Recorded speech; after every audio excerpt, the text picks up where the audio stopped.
Il annonce gouverner le Venezuela. Personne ne le condamne. Tu veux savoir, assieds-toi que je t'explique. Donald Trump annonce que les États-Unis vont désormais gouverner le Venezuela. Il avertit également que le président colombien, Gustavo Petro, doit désormais surveiller ses arrières, laissant entendre qu'il pourrait être le prochain sur la liste. Quant à Cuba, Trump place ce pays dans la même catégorie que le Venezuela et affirme qu'il finira, tôt ou tard, par s'attaquer au dossier Cuba. Et cela ne choque presque personne. Donald Trump annonce que la domination des États-Unis dans l'hémisphère occidental ne sera plus jamais remise en question.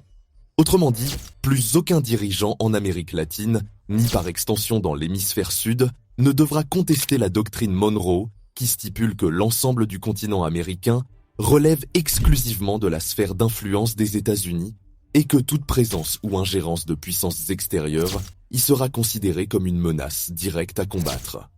Par conséquent, ils vont rester au Venezuela jusqu'à la transition du pouvoir, ils vont imposer un dirigeant qui sera docile, puis de grandes compagnies pétrolières américaines vont dépenser des milliards de dollars pour réparer les infrastructures pétrolières endommagées pour commencer à générer des profits pour le pays. Incroyable, mais vrai.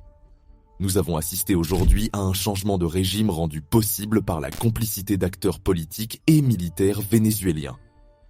Il s'agit d'une invasion et d'une ingérence caractérisée. Pourtant, personne n'ose les dénoncer ni les condamner. C'est le nouvel ordre mondial made in USA, le repartage du monde, soit tu cèdes tes ressources, soit c'est la guerre totale.